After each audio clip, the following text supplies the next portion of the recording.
Halo teman-teman, perkenalkan saya Helawah Abek, mahasiswi D3 Kebidanan Universitas Singaperbangsa Karawang. Teman-teman, hari ini saya akan melakukan edukasi mengenai masalah persalinan. Nah, masalah dalam persalinan di Indonesia salah satunya yaitu emboli air ketuban.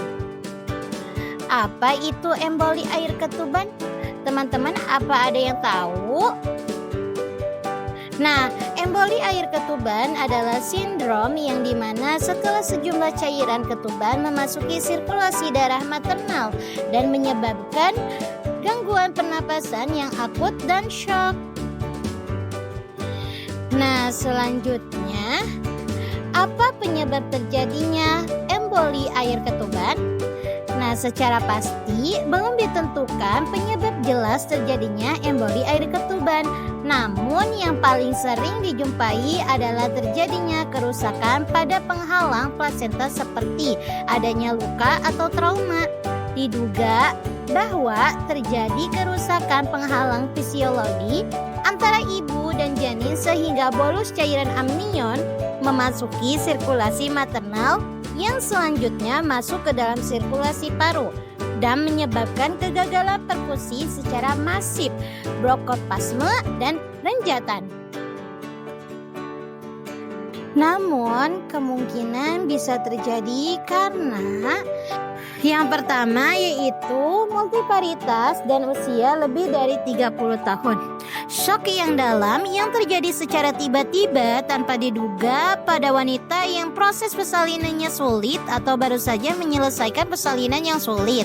Khususnya kalau wanita itu multipara, berusia lanjut dengan janin yang amat besar mungkin sudah meninggal dengan mekonium dalam cairan ketuban.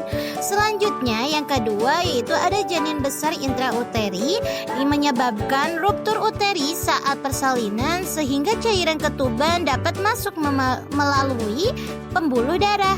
Nah, selanjutnya yang ketiga yaitu kematian janin intrauterin juga akan menyebabkan perdarahan di dalam sehingga kemungkinan besar akan ketuban pecah dan memasuki pembuluh darah ibu dan akan menyumbat aliran darah ibu sehingga lama-kelamaan ibu akan mengalami gangguan pernapasan karena cairan ketuban menyumbat aliran ke paru yang lama-kelamaan akan menyumbat aliran darah ke jantung. Dengan ini bila tidak ditangani dengan segera dapat menyebabkan iskemik bahkan kematian mendadak. Selanjutnya yang keempat ada mekonium dalam cairan ketuban. Nah, selanjutnya juga di sini yang kelima ada kontraksi uterus yang kuat. Kontraksi uterus yang sangat kuat dapat memungkinkan terjadinya laserasi atau ruptur uteri.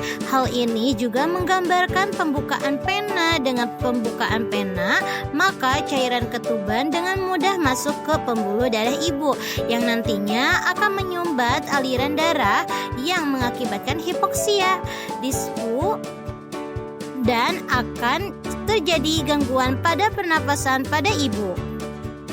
Selanjutnya yang terakhir yaitu insiden yang tinggi kelahiran dengan operasi.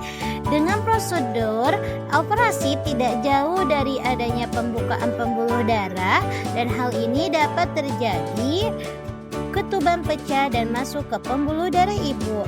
Nah, itulah beberapa kemungkinan penyebab terjadinya emboli air ketuban. Teman-teman, selanjutnya ada komplikasi emboli air ketuban. Nah, hal yang terjadi pada saat kehamilan dan persalinan atau sesaat setelah melahirkan, komplikasi yang terjadi cukup sulit dikenali dan didiagnosis serta lebih beresiko pada proses operasi sesar dibandingkan proses melahirkan perpaginam. Gambaran klinis yang mungkin dialami oleh ibu hamil adalah sesak yang tiba-tiba, gagal napas, dan hipotensi yang diikuti oleh kolaps kardiovaskular atau DIC yaitu gangguan pembekuan darah dan kematian. Nah, Teman-teman, selanjutnya kita akan membahas tanda gejala emboli air ketuban. Ketika terjadi emboli air ketuban, ibu hamil dapat mengalami kekurangan oksigen atau hipoksia, penurunan tekanan darah secara drastis, hingga gangguan pembekuan darah. Nah, yang pertama yaitu adanya sesak napas atau napas berat. Yang kedua yaitu mual dan muntah. Dan yang ketiga yaitu adanya keringat dingin. Nah, selanjutnya yang keempat yaitu kulit dan bibir tampak kebiruan atau sianosis. Yang kelima yaitu dada berdebar cepat. Nah, selanjutnya yang keenam ada kejang. Nah, yang ketujuh, penurunan kesadaran atau pingsan. Nah, yang terakhir yaitu perdarahan. Teman-teman, selanjutnya kita akan membahas cara pencegahannya. Nah, jadi resiko emboli air ketuban tak bisa diantisipasi jauh-jauh hari karena emboli paling sering terjadi saat persalinan. Dengan kata lain, perjalanan kehamilan dari bulan ke-12 bulan yang lancar-lancar saja bukan jaminan ibu aman dari ancaman emboli air ketuban. Sementara bila di persalinan sebelumnya ibu mengalami emboli air ketuban, belum tentu juga kehamilan selanjutnya akan mengalami kasus tersebut.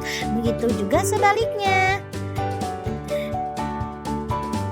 Nah, teman-teman, selanjutnya kita akan membahas diagnosis emboli air ketuban. Kriteria diagnostik emboli air ketuban meliputi hipotensi akut atau henti jantung, hipoksia akut ditandai dengan dyspnea, sianosis atau henti napas, koagulopati ditandai dengan hasil pemeriksaan laboratorium yang menunjukkan penggunaan intravaskuler atau fibrinolisis atau perdarahan yang berat tanpa ada sebab yang jelas.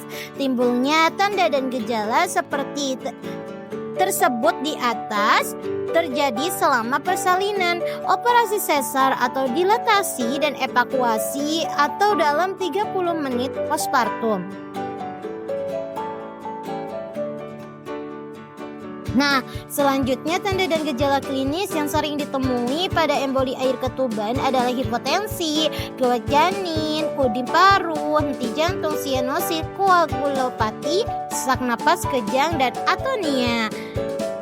Nah, teman-teman, edukasi hari ini kita selesai juga. Untuk kesimpulannya, emboli air ketuban adalah komplikasi obstetrik langka yang sangat serius dengan onset mendadak dan risiko kematian tinggi. Diagnosis cepat dan penanganan intensif sangat penting untuk menyelamatkan ibu dan bayi jika kamu butuh. Terima kasih banyak sudah menonton edukasi aku. Semoga bermanfaat ya. See you next time.